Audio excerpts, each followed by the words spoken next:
Salve pessoal, estamos aqui para mais uma das nossas pílulas vermelhas. Não fiz nos outros dias da semana porque eu estava doente, provavelmente fui vítima aí de magia negra. Tenho que, né, atualizar aí, pedir aí aos camaradas feiticeiros, magos, bruxos, padres, né, é, imãs da Nova Resistência. A Nova Resistência tem tudo isso, tá? Para atualizarem aí a proteção, fazer o círculo de oração em prol de Rafael Machado e pedir ao meu rabino um pulsa denura contra quem quer que tenha feito aí essa magia negra contra mim. Mas estamos bem, estamos com saúde, estamos de volta e é isso aí. Pílulas vermelhas, beleza? Não tem como fazer uma pílula vermelha hoje que não seja sobre aquilo que rolou no Rio de Janeiro. 130 vagabundos mortos. Eu estou feliz. Porque olha só, e eu vou detalhadamente abordar cada aspecto desse problema. Aqui faremos uma análise panóptica, né, desse plantio de cadáveres de cabelo vermelho feito aí pela Polícia Militar e Civil do Rio de Janeiro. Mas eu vou partir do seguinte, olha só. A não ser que vocês queiram me dizer que o Doca descobriu aí, né, um alquimista, ele encontrou a pedra filosofal, como é que é o elixir, né, aquele remédio, o remédio fundamental, né, dos alquimistas, o elixir da vida, né, a Aqua Vitae, que inclusive supostamente permite ressuscitar os mortos. A não ser que o Doca, né, as forças ocultas que estão por trás do Comando Vermelho, que o papo da esquerda tem forças ocultas por trás do Comando Vermelho. Talvez. Beleza. A não ser que essas forças ocultas tenham descoberto o segredo da ressurreição dos mortos. São 130 vagabundos que nunca mais vão voltar, que não vão mais matar, que não vão mais roubar, que não vão mais traficar, que não vão mais colocar som alto, né, para infernizar a vida dos outros. É 130 menos aí para a audiência do Podpah, né, do Chavoso da USP. Menos 130 aí frequentando baile funk, né? Menos 130 ouvindo Oruan. Então é uma vitória. Não tem como não considerar uma vitória. Lamento, mas não. É uma vitória. É para celebrar. É para comemorar. Isso aí é para ser comemorado. Categoricamente. É motivo para fogos de artifício. A única reclamação que nós podemos fazer, a priori, é claro que eu vou apontar outras questões, outros problemas, né? Obviamente. Mas assim, à primeira vista, a única coisa de problemática que a gente pode apontar é que mataram pouco. Porque veja só, segundo as estimativas, o Comando Vermelho tem 30 mil soldados, 30 mil membros em todo o país. O pessoal aí tá falando, o Cláudio Castro cometeu massacre em Jacareí. Massacre de 30 pessoas. Massacre meio michuruca, né? Massacre... 20 pessoas mortas, 20 traficantes, 30 traficantes, 40 traficantes. Sabe? Isso é massacre? A pessoa tem uma linguagem um pouco hiperbólica, né? Uma linguagem meio sentimental e tal. E soma isso aí com esses 130 traficantes mortos, esses 130 vagabundos aí. Tem 200 em 4 anos. Isso é pouco, porque o Comando Vermelho tem 30 mil homens. O TCP me parece que é um pouco menor, né? E o ADA é ainda menor. E aí você ainda tem as milícias que atuam como narcotráfico. Hoje em dia a distinção já é muito nebulosa, né? Essas milícias grandes, né, de dominação territorial, elas atuam como narcotráfico, tá? E aí você tem ainda o PCC, e você tem as organizações locais aliadas das grandes organizações e para as quais as grandes organizações terceirizam parte do seu trabalho, né, da sua rede de escala aí nacional. Tá? Então, olha só, talvez a gente tenha que contabilizar aí, somando tudo isso, que o Brasil deve ter uns 200 mil, talvez 300 mil soldados do crime organizado, né? Não me refiro aqui a punguistas e por aí vai. 200 mil, 300 mil, talvez um pouco menos, 150 mil soldados do crime organizado. 200 vagabundos em 4 anos não é nada, é pouco. 200 vagabundos em 4 anos é um número insignificante. Então, ao mesmo tempo, eu fico aqui dividido, né? Porque, por um lado, eu quero comemorar, comemoro, ô glória, menos 130 vagabundos. Por outro lado, eu olho e que fracasso. Quão poucos cadáveres deitados no chão pelo Estado, né? Cadáveres dos opressores, dos tiranos, que impõem a sua lei aos cidadãos da nossa pátria, né? Pouquíssimos. No universo de 150 mil, de uma população geral de 200 milhões, o que são 130 vagabundos? Né? O que são 130 vagabundos? Para mim não é nada. Então eu fico naquela indecisão sobre comemoro, né? E em alguma medida tem a sua razoabilidade comemorar, e por outro lado, não é nada isso daí não, é pouca coisa, tá meio fraca essa situação, essa contabilidade aí, né? E aí sim a gente pode começar aí uma análise, obviamente, mais metódica depois dessa abertura aqui. Primeira coisa que a gente tem que abordar é que existe essa questão sobre se a operação foi um sucesso ou um fracasso, né? E eu vou ser sincero, existem bons argumentos para dizer que ela foi um sucesso, existem bons argumentos para dizer que ela não foi um sucesso. Eu acho que não dá para dizer que ela foi um fracasso, né? De maneira nenhuma. Mas eu acho que sim, dá para considerar essa operação, apesar da euforia de todos os homens de bem pelos vagabundos mortos, eu acho que dá para assumir uma postura um tanto quanto bittersweet, né? Agridoce em relação a essa operação. Eu vou explicar por quê. Vou explicar no seguinte sentido, olha só. É uma operação que, beleza, abateu 130 vagabundos, e depois eu vou explicar porque eu não tô partindo do pressuposto de que há inocentes no mês, por aí vai, mas enfim, mataram 130 vagabundos, mas morreram 4 policiais. Isso aí nunca é um bom resultado. É possível que tenha havido ali elementos na operação que tenham extrapolado as expectativas do comando, né, ou mesmo dos policiais ali em atuação. Eu concordo com uma crítica que eu ouvi de um outro policial em relação a terem, né, colocaram ali um cara que tinha 40 dias, né, 40 dias de polícia. Não sei se deveria, não sei se é padrão, não sei se isso é típico também, não sei se isso aí é normal, mas talvez ele não devesse estar, né, ali, mas também não sei se alvejaram ele à distância, por exemplo, né, com rifle. Os traficantes têm rifle de sniper, né, a gente sabe disso. Talvez o cara não estava bem posicionado, talvez o cara estava longe, talvez o cara estava na contenção, mas aí foi alvejado por um sniper. Isso aí são possibilidades, claro. Mas, novamente, 4 policiais mortos não dá para considerar como tendo sido uma operação perfeita. Tem outros problemas também. Um deles é o seguinte. Não se conseguiu capturar o chefe, né, do Comando Vermelho, o chefe livre do Comando Vermelho. O Comando Vermelho tem vários chefes que estão presos. E atualmente no Rio de Janeiro, a grande cabeça, a grande figura do Comando Vermelho é o Doca, ou Urso, né? Que lidera ali a tropa do Urso. Tropa do Urso. É um nome meio... sei lá, um nome meio LGBT, né? Com todo respeito às minorias sexuais da nossa, da nossa sociedade.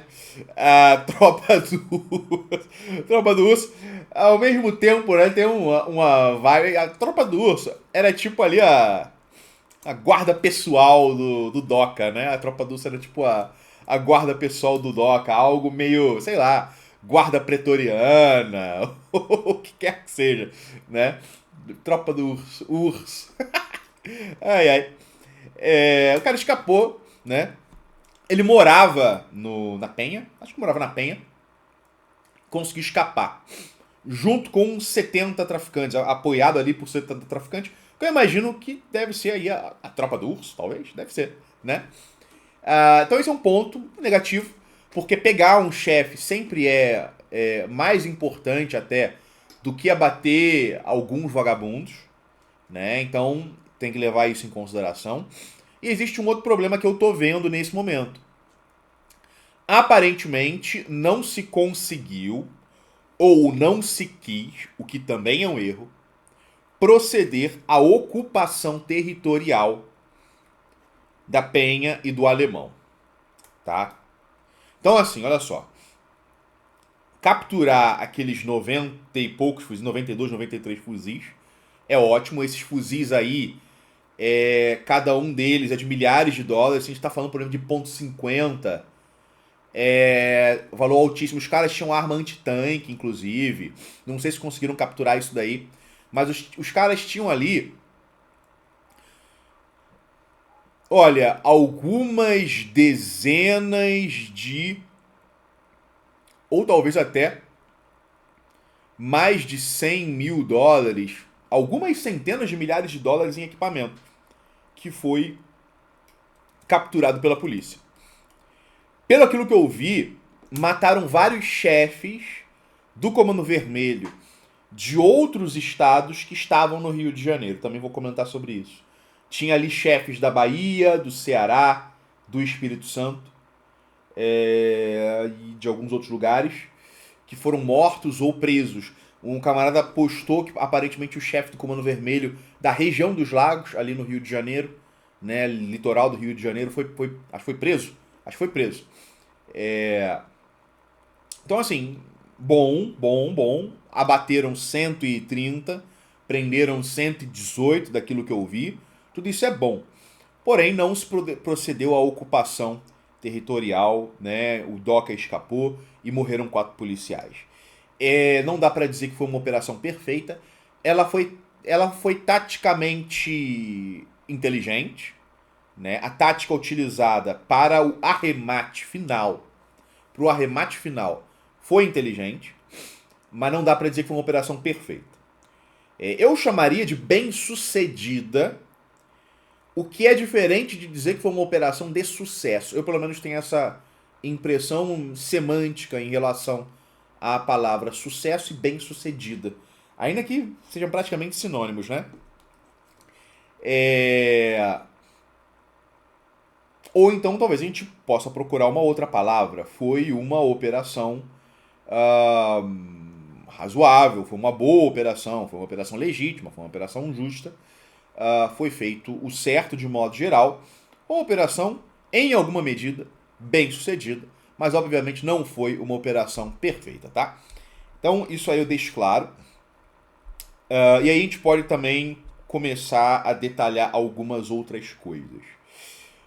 A gente pode partir, acho que, de detalhes da operação em si, e de coisas que aconteceram ou não aconteceram na operação, ou de resultados aí da operação.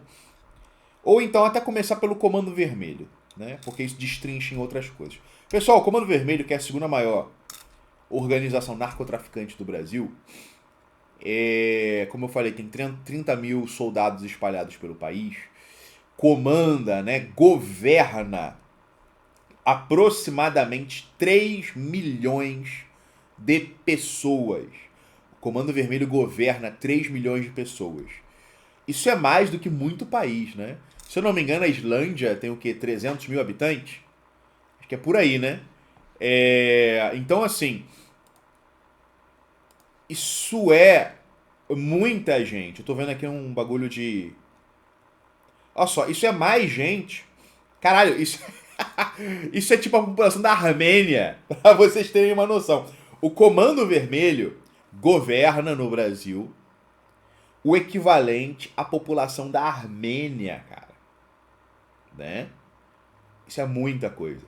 Isso tem certas implicações. A gente tem que deduzir certas coisas a partir daí, tá?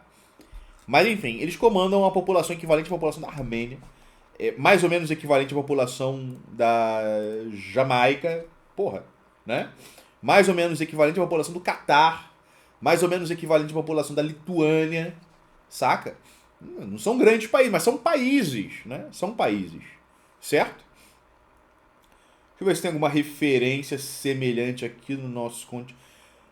Um pouco menos que a população do Uruguai, né? Um pouco menos que a população do Uruguai. Aqui a gente tem aí um parâmetro de comparação um pouco mais próximo da gente. Só pra gente colocar aqui na consciência do que se trata.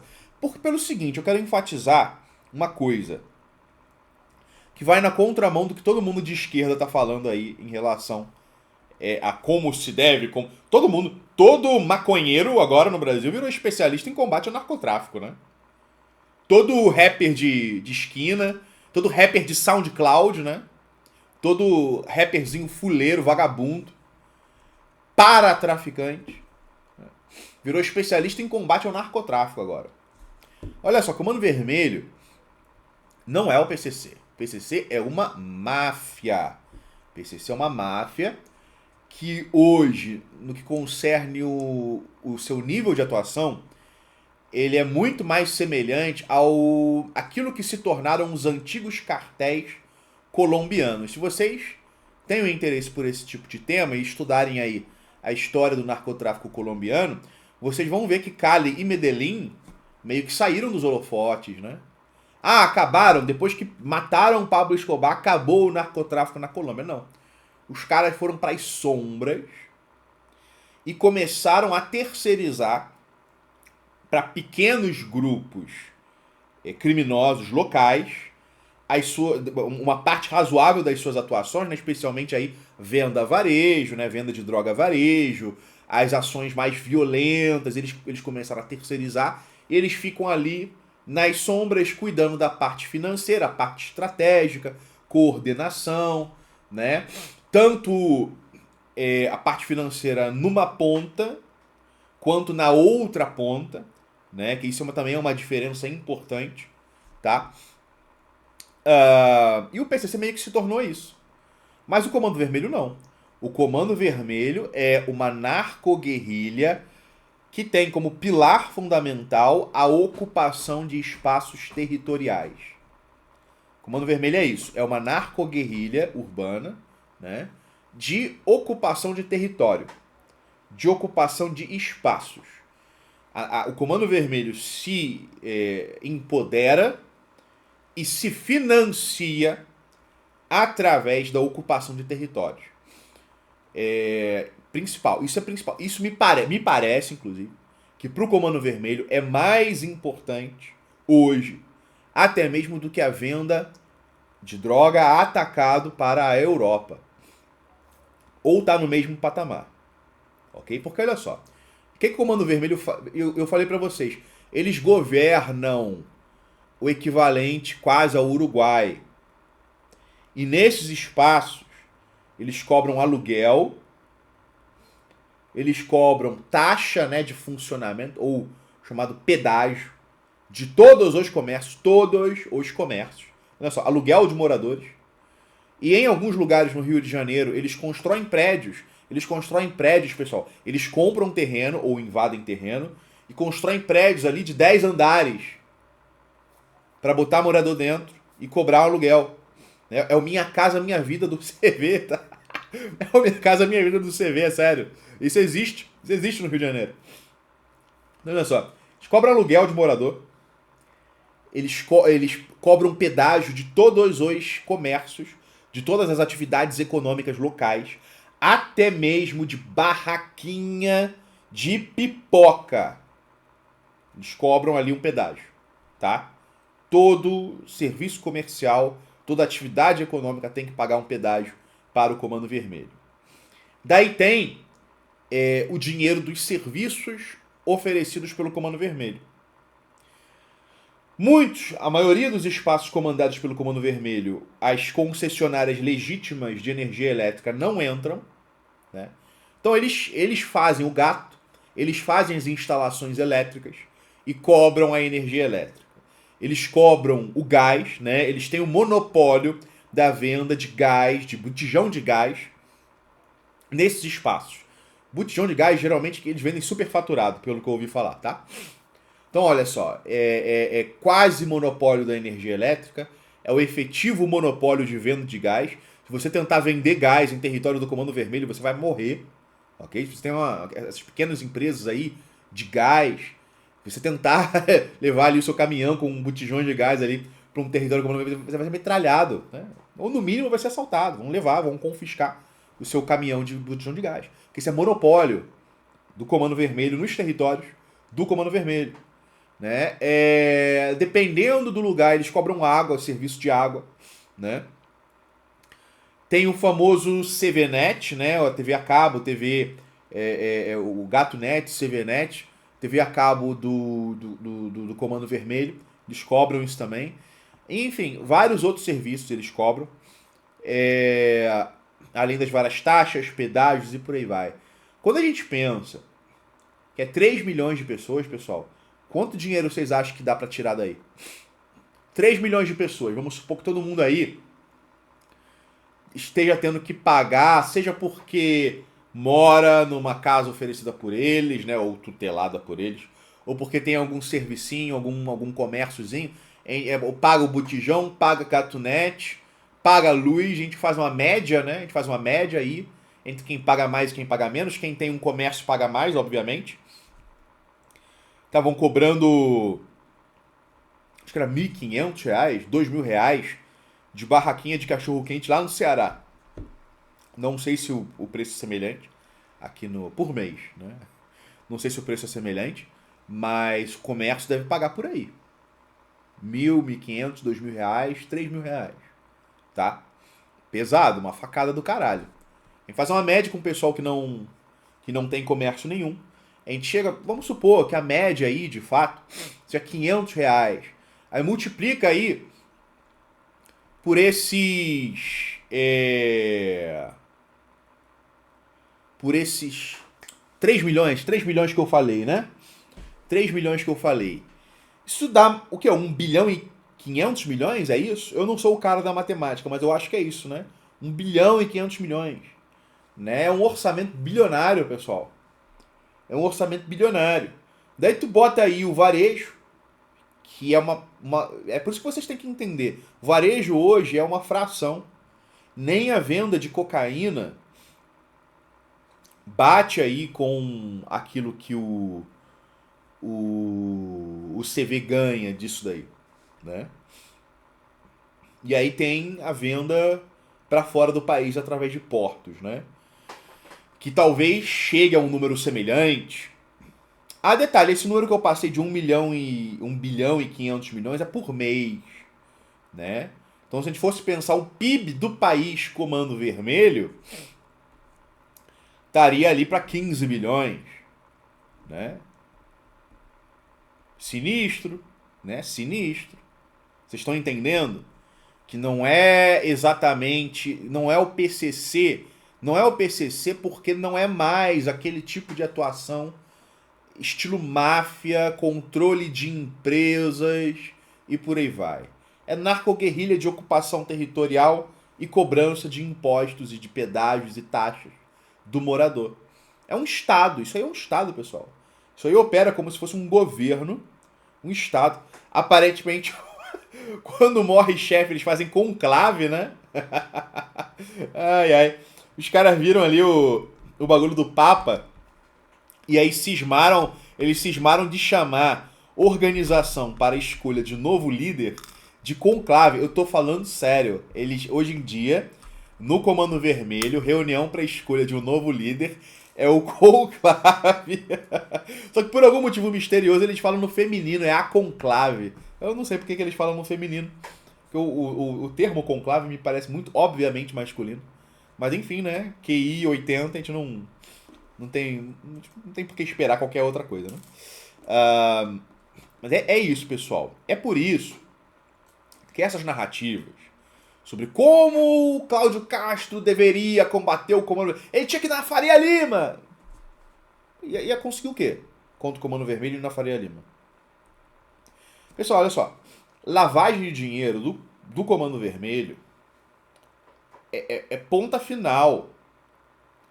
O dinheiro continua entrando. Porque o dinheiro é dado pelo seu Zé, pela Dona Maria, né? Ali no aluguel, no pedágio, nas taxas, no gás, na luz, na gatunete, nos 1000 serviços que eles oferecem ou que você tem que pagar por fora, né? Eu já ouvi falar que tem lugar que tem pedágio de carro mesmo, pedágio de carro. Eles têm garagem, então você precisa de uma garagem, você paga o serviço deles. Tem lugar que tem pedágio de carro, tá? Para poder cruzar uma barreira ou coisa do tipo. De que forma? Alguém me explique isso daí. Como se eu fosse um retardado mental, tá? Me expliquem. O que prender o Enzo, que tem uma fintech, né? Fazia ali uma lavagem de dinheiro de 1/1000 do dinheiro do Comando Vermelho do Rio de Janeiro. De que forma prender o Enzo vai fazer o seu Zé, a Dona Maria, parar de pagar os arregos e pedágios e taxas e por aí vai? Estão entendendo? Essa lógica aí, dessa esquerda muito inteligente, não fecha. Porque lavagem de dinheiro está na ponta final. Lavagem de dinheiro serve para o cara poder usar esse dinheiro para investimentos legais. Se o cara não puder fazer isso, ele vai continuar tendo esse dinheiro, ele vai continuar usando esse dinheiro, mas ele vai estar restrito ao próprio território comandado por ele, que é o tamanho de um país, né? Tem bastante coisa. Hoje em dia a favela tem tudo. Os caras têm mansões na favela. Os caras vêm me falar que o verdadeiro chefe do CV não mora na favela. O que esse pessoal sabe de favela? O que esse pessoal sabe de Rio de Janeiro? Não tem porra nenhuma. Os caras têm mansões dentro da favela. É muito mais seguro para um cara, para um chefe do tráfico, tá ali no meio da favela, numa mansão razoavelmente fortificada, cercado por 100.000 pessoas atochadas ali em vielas estreitas. Muito melhor do que morar. Eu não sei onde esse pessoal acha que o verdadeiro chefe do CV mora. Na Finlândia, na Suíça, no Havaí, na casa da mãe desse pessoal, né? Na casa do Freixo, onde quer que seja. Eu não sei onde eles acham que o verdadeiro chefe do CV. Os chefes do CV moram na favela, a não ser os que estão presos, né? O lavador de dinheiro não é chefe do CV. Os empresários, né? Aí volta e meia vem alguém, não, mas o fulano de tal aqui que é empresário. Esse pessoal lava o dinheiro. Isso aí é uma atividade paralela, feita em sociedade com o narcotráfico. O cara não é nem da hierarquia, oficialmente. Ele recebe ali, ele tem ali a taxa dele, ele tem aquilo que ele pega pra ele, ele lava o dinheiro, o resto é devolvido, né? Ou é investido, reinvestido e por aí vai. Tá? E em atividades legais, porque vamos supor, não, é porque esse dinheiro financia o tráfico. Não, olha só. Se o Comando Vermelho quer comprar armas, munições, né? Ou qualquer coisa do tipo, droga, né? Porque de modo geral me parece que o Comando Vermelho não planta drogas. Eu não sei como tá a situação aí de laboratório de produção de cocaína, metanfetamina e por aí vai. E talvez eles comprem isso daí. Comprem dos bolivianos, né? Comprem dos bolivianos, dos peruanos, dos colombianos e por aí vai. Vocês acham que precisa de dinheiro limpo para você comprar droga, arma e munição? Não, é dinheiro sujo. Então esse dinheiro, da ponta da lavagem de dinheiro, nem volta para financiar a atividade criminosa. é usada para investimentos legais, supostamente. Para você ter aí um fundo separado do dinheiro, né, do tráfico, para você, sei lá, comprar apartamento, comprar casas de praia, né? Talvez comprar ações. Eu não sei exatamente, eu não sou aí assessor de investimento de chefe do Comando Vermelho para saber com o que eles estão usando o dinheiro pós-lavagem. Mas esse dinheiro não é dinheiro de financiamento do tráfico, né? E não é o dinheiro que entra. O dinheiro que entra é outro dinheiro. É dinheiro da outra ponta, que é o dinheiro que vem da ocupação territorial. Prender o Enzo da Faria Lima não vai influenciar em absolutamente nada. Até pelo seguinte, fecha aí 100 CNPJ de empresa que está lavando dinheiro do narcotráfico. Isso aqui é Brasil, a gente abre outros 100 CNPJs daqui a um mês. A rotatividade de CNPJ para lavagem de dinheiro é mais fácil do que essa hipotética rotatividade de soldados do Comando Vermelho. Porque estão falando aí, matou 120, amanhã tem mais 120. Não. Não. Eu vou explicar o porquê. A gente já pode, inclusive, passar aqui para esse outro tema. Eu acho que como funciona o Comando Vermelho, para mim já está explicado. Se você não entendeu, você discorda, lamento, vai tomar no cu, você não entende nada do assunto. Você discorda daquilo que eu tô falando, você não entende do assunto. Você tá aí vivendo aí nessas nuvens aí, meramente hipotéticas, né? Do chefe hipotético do CV que mora na Suécia, na Suíça, na casa do caralho, né? É o Enzo hipotético da Faria Lima, tá? Não, pessoal. Você fecha 100 restaurantes, eles abrem outros 100. Ou fecha um acordo, oferece acordo para 100 empresários aí, 10 empresários, para fazerem lavagem de dinheiro para eles. Dando um valor. Um monte de empresário, infelizmente, um monte de empresário aceitaria. Mas não são esses caras que mandam. Não são esses caras que mandam. Tá entendendo? Não é esse pessoal que manda. Tá? Então não caiam nesses erros aí de achar que é o Enzo da Faria Lima. Aí o Enzo da Faria Lima vai ser preso, é o Vandis Clayson da favela vai, oh, meu Deus, prenderam o Enzo, e agora? O que eu faço? Né? Não. Quem acha que é assim que funciona, não entende nada de narcotráfico, de funcionamento das Orcrimes e por aí vai, tá? Então é isso daí. E aí, ficam falando aí que amanhã vai ter mais 120. Minha primeira reação, minha primeira resposta a isso, beleza, morreram 130. Entrou mais 130? Mata esses 130. Aí vão entrar mais 130. Mata também. Mata 130 por dia. Uma hora vai acabar. Uma hora vai acabar. Não é?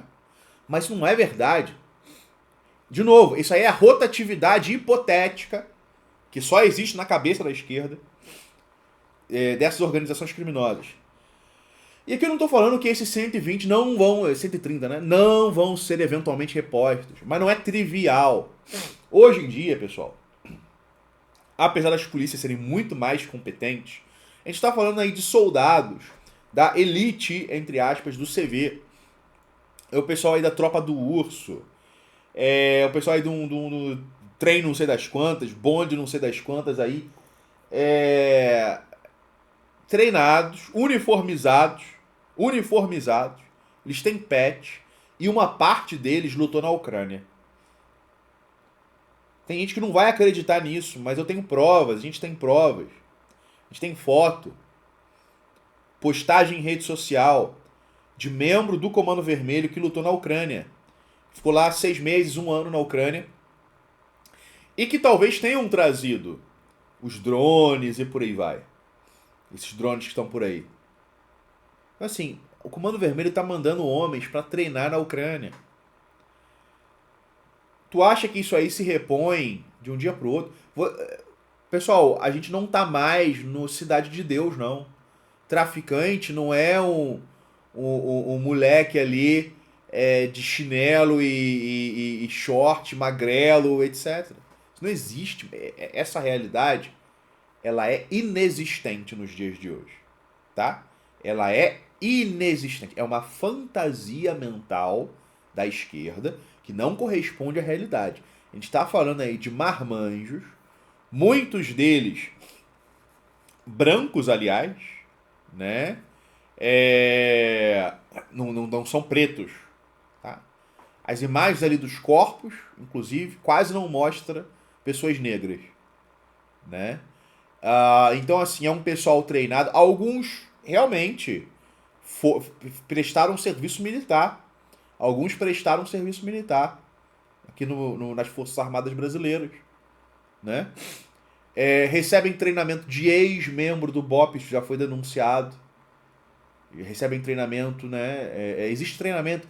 Não é, eles não botam ali um fuzil de 20 mil reais, de 30 mil reais, na mão de um moleque, geralmente, né? Na mão de um moleque de 13 anos, de chinelo e bermuda e descamisado. Hoje em dia não é exatamente assim que funciona. Os caras são uniformizados. Eles atuam, tanto o TCP quanto o Comando Vermelho, atuam tipo os cartéis de, como é que é, o Jalisco, Los Templários, etc. Né? Uniforme militar, balaclava, os caras paramentados, colete à prova de balas, tá? É assim que eles atuam. E tem treinamento. Ah, mas tem treinamento e morreram 130, só mataram 4 policiais. É porque não é o mesmo nível de treinamento dos policiais, né? E, porra, a gente vê os vídeos, os caras fumam maconha antes de trocar tiro com a polícia. Como é que tu... Assim, eu entenderia, né? O traficante que cheira um pó, fica louco, tipo, né? O olho do maluco fica assim, o olho do maluco vira telescópio, né? O cara não cansa, não dorme, né? Fica louco. Não, mas os caras fumam maconha antes de combater, né? Você usa uma droga letárgica, né? Depressiva, antes de você participar de uma ação que necessita de um alto nível de adrenalina, né? Os caras são muito burros, né? A diferença, vamos matar essa questão da diferença de baixas. Isso pode ser resumido no seguinte: eu vou chutar que a média de inteligência dos policiais vai estar ali 100, 105, 110. E dos traficantes é 70, 75, 80. Porque a gente sabe que a criminalidade, em alguma medida, é genética e tá ligada a uma baixa capacidade de controle de impulsos. E baixa capacidade de controle de impulsos tá ligada também a QI baixo. Então a pessoa burra é tipicamente aquela que olha alguém com um par de tênis, pensa, quero, e vai e toma. QI alto está vinculado à capacidade de postergar os seus desejos imediatos e planejar o futuro. QI baixo está ligado a níveis maiores de risco desnecessário, uma incapacidade de postergar, adiar os seus desejos, né? E baixa capacidade de controle de impulsos. É por isso que eles morrem mais. É porque o cara mete a cara dando tiro, né? Tem que botar tiro, né? Burros, não tem tática, né? Eles recebem um treinamento, mas é um treinamento básico. E é um treinamento fundamentalmente operacional. Não é um treinamento tático apurado, né? Os caras não fazem propriamente cerco, né? Não sabem dar cobertura direito. Então, assim, basicamente isso aí em relação a essa questão de substituir, né? Substituir aí os traficantes. Eles não são facilmente substituíveis. Eventualmente se substitui. Eventualmente se substitui, sim. Mas essa substituição vai levar aí, quando a gente pensa entrada de novos membros, treinamento e por aí vai, é um ano e pouco, né? Para poder substituir esses caras, talvez 2 anos. Ah, não, mas Machado é rápido, um ano e pouco, 2 anos, é rápido. É rápido. Mas não é aí essa uma semana que estão falando. Né? Não é essa uma semana, esse um mês, ou esse não teve impacto nenhum. É, os caras precisarem aí de 2 anos para poder repor uma parte pequena, mas não insignificante dos seus homens, é significativo sim, tá? É algo importante sim. É algo importante. Então, olha só, beleza, tem isso. A gente poderia comentar brevemente em relação a uma outra coisa. Por que que isso foi necessário? Por que que isso foi necessário? Eu não vou contar a história do crime no Rio de Janeiro. Me basta dizer o seguinte. A criminalidade no Rio de Janeiro e a situação dos crimes das organizações criminosas estava melhorando até o momento que surgiu essa maldita ADPF 635, eu não sei se eu acertei ou errei o número, a chamada ADPF das favelas, que travou o governo estadual no combate ao crime organizado. Impediu o uso de helicópteros, né? Impôs uma série de impedimentos, impôs uma quantidade imensa de exigências para que se pudesse fazer qualquer invasão aí de uma favela. Além de se ter, durante um período efetivamente bloqueado, incursões em favelas. Então, essas organizações tiveram aproximadamente 4, 5 anos para prosperarem livremente, praticamente sem oposição policial. O STF amarrou as mãos dos governos estaduais no combate ao crime organizado. Essa é a realidade. Já não basta o que o judiciário faz soltando traficantes com 80 passagens na polícia na audiência de custódia. Já não basta isso. O STF também estava impedindo, né? Teve aí uma liberação esse ano. Esse ano se facilitou um pouco mais. Mas provavelmente agora, depois disso aí que aconteceu no Rio de Janeiro, vão de novo fechar o cerco aí, a atuação dos estados no combate ao crime organizado. Né? Provavelmente. Mas você tem o judiciário liberando todo preso, né? Em audiência de custódia, assassinos, estupradores, ladrões, traficantes, todo mundo é preso após audiência de custódia, o judiciário anulando provas robustas, apreensão de quilos de drogas sendo anuladas pelo judiciário, e o STF também impede a efetiva incursão nas favelas. Então, isso aí certamente é um problema. Isso tornou necessária a operação. A ADPF das favelas transformou o Rio de Janeiro num resort de narcotraficantes de outros estados. Narcotraficantes cearenses, baianos, né, sulistas, nortistas e por aí vai. Todos eles aparentemente estavam ali, né, comandando os seus estados a partir da Penha e do Alemão. Tinha vários chefes de vários estados brasileiros comandando a partir da Penha e do Alemão. O Rio de Janeiro virou resort. Veja só, em muitos outros estados, o narcotráfico não atua efetivamente a partir de favela, naquele estilo clássico de favela do Rio de Janeiro. Atua a partir de bairros. Os caras vão pro Rio de Janeiro, eles foram pro Rio de Janeiro por considerar que morar em favela no Rio de Janeiro é mais seguro do que morar nos seus estados, em que a polícia consegue ter um tipo de atuação, talvez, entre aspas, menos dificultosa no que concerne a disputa territorial, por não se tratarem de favelas clássicas.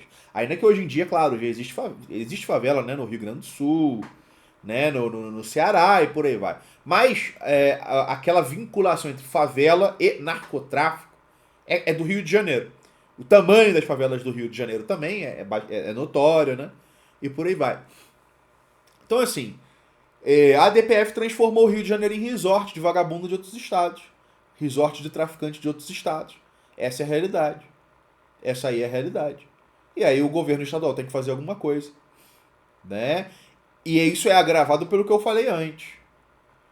Virou resort de vagabundos de outros estados, de chefes do narcotráfico de outros estados e de mercenários que lutaram no exterior, que lutaram na Ucrânia. Mercenários com conexões internacionais, tá? É isso que o Rio de Janeiro virou. E é isso que foi causado pela ADPF, ok? Foi causado pela ADPF. E que aí o governo do estado tem que enfrentar. Não acho que enfrentou com o sucesso que deveria ter enfrentado. Eu falei, não existe mais aquela ocupação territorial. O Castro não alcançou a ocupação territorial. É necessário voltar com o projeto das UPPs, porque apesar das inúmeras falhas, fracassos e por aí vai, o mais perto que a polícia brasileira chegou no Rio de Janeiro, né, de fazer diferença foi através das UPPs. Não tem outra, né? Essa é a realidade. Por mais frágil que tenha sido o projeto, foi o mais longe que a gente conseguiu chegar. Foram as UPPs. Né? Me parece que é isso daí. E não parece que vai ser feito o PP ali em Penha, no Alemão, porque não houve ocupação territorial.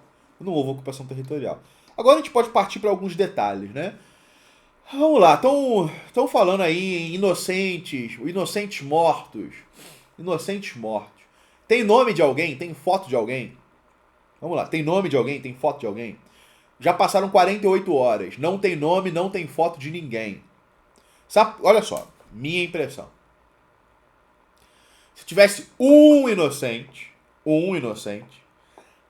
o rosto do inocente estaria estampando já todos os jornais gringos, The Guardian, New York Times, Washington Post e o caralho, Le Monde, né?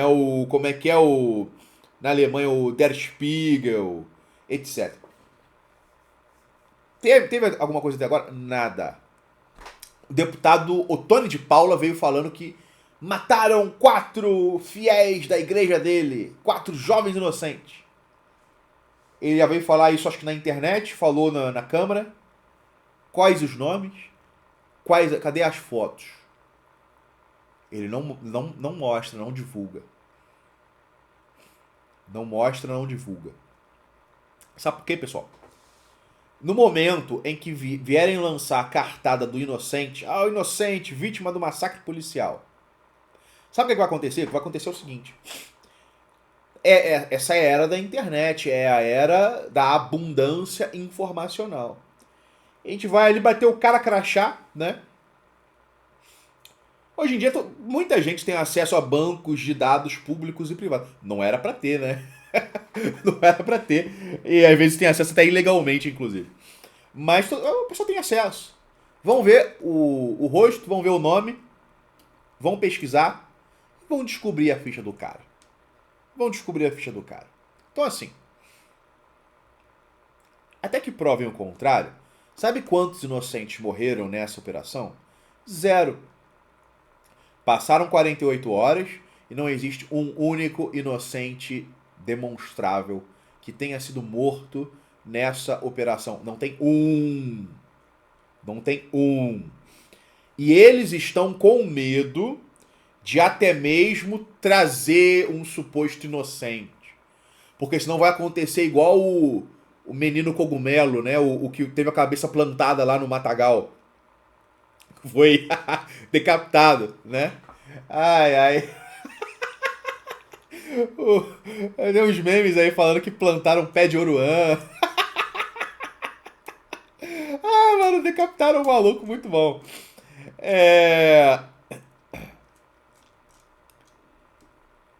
Fizeram isso, né? Meu irmão, mataram meu irmão, trabalhador, inocente. Aí, pô, em 5 minutos, opa, esse aqui era o teu irmão? Aí já apareceram as fotos do decapitado, né? Fortemente armado, né? Então, assim, é por isso que os caras não estão mais trazendo acusações de inocentes. E quando trazem, são inocentes hipotéticos, né? Inocentes esotéricos. Que não tem nome, não tem rosto, né? Ninguém conhece ninguém, ninguém realmente conhece. ninguém sabe de quem estão falando, tá? Então assim, não tem até agora inocente. Se tiver, a gente vai ter que dizer realmente foi um erro absurdo, né? Isso não deveria ter acontecido. Tem que analisar as circunstâncias. Mas sabe o que a gente vê, pessoal? Olha só. Vejam aqueles corpos lá que estenderam no chão ali na favela. Aquela coletânea de vagabundos, de marginais, de vermes, de insetos, de filhos da puta, parasitas sociais. Tá? Aquela coleção ali de cadáveres. Eu dançaria nos túmulos deles. Eu dançaria alegre sobre eles. Tá? Veja ali aquela coletânea de vagabundos. Todo mundo de cueca. O que 70 marramanjos estavam fazendo de cueca no matagal? Era a porra da suruba do CV? Era a meinha do CV? Né? Era isso? É normal. Olha só, onde vocês moram? Eu moro aqui na Serra Gaúcha, né? Onde vocês moram, é normal o pessoal de cueca, de cuequinha, saindo por aí, andando pela rua e por aí vai? É normal? Aqui não, tá?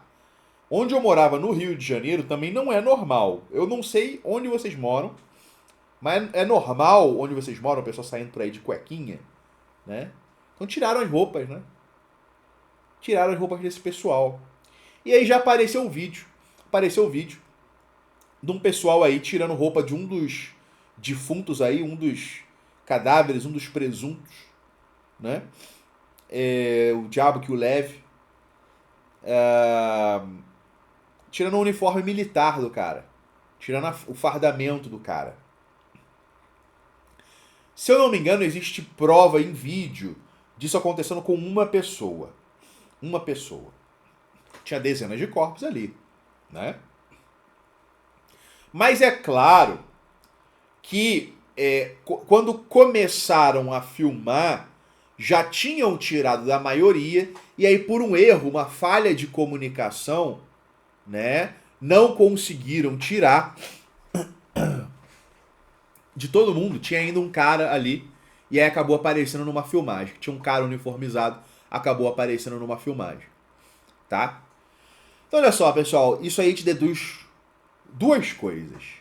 A primeira é mais óbvia e a segunda acaba sendo um problema, mas a gente tem que abordar. A primeira é a seguinte: não teve inocente, todo mundo ali era combatente, homens, só tinha homem ali, homens jovens em forma, por enquanto nenhuma prova, foram torturados, foram isso, foram aquilo, não sei. E o decapitado, tudo bem, ele era bandido, mas foi decapitado. Cara, podem ter decapitado ele depois que mataram ele. Ele pode ter morrido numa briga de espadas, né? Às vezes tem aí um samurai no bope, né? Desembanhou aí a katana e matou o maluco, né? Decapitou ele. Deve ter sido pós-morte. Igual a polícia brasileira, não, acho que foi o exército, né? Fez com os cangaceiros, né? De decapitar e exibir a cabeça. Isso é muito comum no Brasil, isso é típico. Aqui no Rio Grande do Sul tem aí na Guerra Federalista, né? Os maragatos e chimangos decapitavam uns aos outros.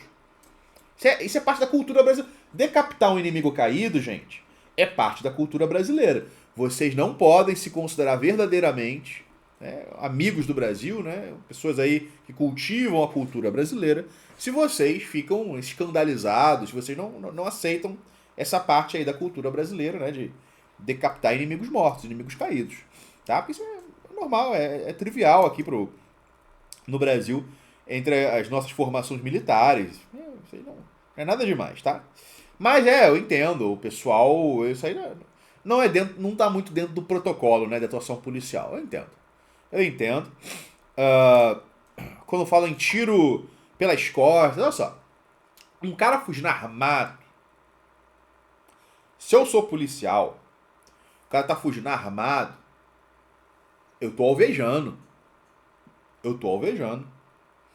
Ele vai pegar tiro nas costas dele. só se render.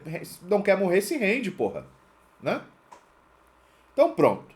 Então, ó, pra mim, até agora, daquilo que a gente sabe, daquilo que a gente tem provas, daquilo que não é mera declaração de político, filho da puta, do PSOL, iongueiro, vagabundo com vínculos com o narcotráfico, tipo aquela ONG Anjos da Liberdade, que é a ONG dos advogados do Marcinho VP, pai do Oruan, né? E Marcinho VP que junto com o Elias Maluco torturaram o Tim Lopes, tá? É esse pessoal, por enquanto, são os únicos que estão falando, não, tinha gente com tiro na nuca, gente amarrada, gente torturada e por aí. Eu não sei, né? Se tem gente torturada, realmente não está dentro do protocolo, tem que investigar e por aí vai, né? Por enquanto, a minha defesa em relação à decapitação ali do Oruan 2, né? E às vezes um cara com katana, às vezes tem um japonês no BOPE, sei lá. Briga de faca, briga de espada, é isso aí, vida que segue. Morreu, morreu, né? Até plantaram para ver se cresce outro, né? Aí, pessoal. Aí vem me falar o seguinte. Mas mataram 130, prenderam 118, eu acho que é isso, e pegaram apenas 93 fuzis. Aí tem realmente um argumento interessante, mas se conecta com a segunda coisa que eu ia dizer em relação à questão ali dos corpos, né? E que eu acabei esquecendo, mas infelizmente lembrei agora. Pessoal, a gente pode considerar que a maioria dos moradores não está envolvida com narcotráfico, não está envolvida com crime organizado e não gosta do crime organizado. Mas uma parte dos moradores está envolvida, gosta e é aliada. Especialmente a parte representada ali por pessoas com vínculos pessoais familiares, né? E vínculos pessoais românticos. As marmitas, né? As prostitutas vagabundas que namoram esses filhos da puta. Então, assim, as marmitas, as mães, as irmãs, e alguns outros caras também, né? Sobrinhos, filhos, irmãos e por aí vai. Esse pessoal, essa categoria de pessoas que não são soldados do CV e que correspondem ali a uma parcela da favela, uma parcela com bastante voz, por causa das suas conexões pessoais com o crime. É como se fossem uma elite da favela. Vocês que nunca estiveram numa favela, não conhecem a realidade da favela, vocês não têm como nem imaginar essas sutilezas das hierarquias sociais de dentro da favela. O cara que pode falar assim, não, eu sou irmão do fulano, sou irmão de Beltrano. Esses caras têm poder, tá? Então, existe uma elite dentro das favelas, que é a elite dos familiares e amigos próximos, talvez, dos faccionados, dos membros das organizações. Tá? São esses que coordenam protestos, bloqueios e por aí vai. Ok? São esses que coordenam. Então, assim, a realidade é a seguinte. Tem ali um 1%, um 2%, um 5% da população favelada que é colaboracionista com o crime organizado, mesmo não sendo formalmente membros de facções criminosas. E foram essas pessoas, junto com os sobreviventes do crime organizado, que retiraram uniformes e armas. As armas não foram encontradas porque foram recolhidas. Porque a polícia, não sei qual o motivo, incapacidade, né, um cálculo com base em evitar mais perdas policiais, eles não ocuparam o território. Não ocuparam o território, então não recolheram os corpos. Não recolheram os corpos, portanto não recolheram as armas. Né? É por isso que existe disparidade entre criminosos neutralizados e o número de fuzis encontrados. Os fuzis foram levados pelos familiares, pelos conhecidos e faccionados ali, que coletaram os corpos. Ok? Porque não se encaixam na narrativa que eles querem botar aí, de que 130 engenheiros nucleares, 130 astronautas, 130 estudantes ali do ITA foram mortos pela polícia brasileira. Vocês sacam? Basicamente isso daí. Vamos ver se tem mais alguma coisa interessante pra comentar. Acho que tem não. Eu tô cansado já. Isso virou um vídeo longo, nem era pra virar um vídeo tão longo assim. Eu posso depois voltar a esse tema. A nossa ideia é fazer até lives sobre esse tema, então a gente, se sobrou alguma coisa aí, se faltou alguma coisa, a gente pode voltar depois. Vou finalizar só comentando o seguinte. É falsa a noção de que esses criminosos, vermes, vagabundos, bandidos, escória, parasitas sociais, endemoniados, né? Esses caras com vermes, certamente todos ali têm vermes. É uma farsa que eles viram criminosos pela pobreza, porque olhem ao redor deles. Os caras moram na favela. E nessas favelas aí especificamente, tem 100 mil, 150 mil, 200 mil habitantes. Quantos são criminosos? Num universo de 150 mil moradores, acho que do Complexo da Penha, todos pobres, quantos entraram para o crime organizado? Se for mil é muito.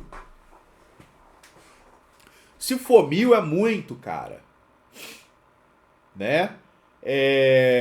No universo de 150 mil. Se for 1000, eu duvido que seja 1000. Né? Talvez 500. Tá ok? E os outros? Por que 99% dos moradores do Complexo da Penha conseguem trabalhar? E são beleza, são trabalhos talvez indignos, né? Trabalhos precários. Beleza, eu aceito, eu concordo. Eu acho que o Brasil tem que se industrializar. Quando o Brasil se industrializar, a gente vai conseguir oferecer mais empregos, empregos de qualidade para mais gente, né? Muitas vezes são trabalhos ruins, trabalhos fazendo bico, trabalhos inseguros, inclusive, trabalhos que não dão uma boa renda. Beleza, eu concordo plenamente. Eu acho que isso tem que acabar.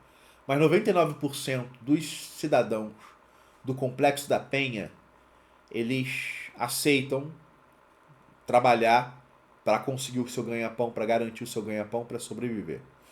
Ok? 99% consegue. Se 99% consegue, não dá para dizer que tem uma correlação tão grande assim entre pobreza e criminalidade.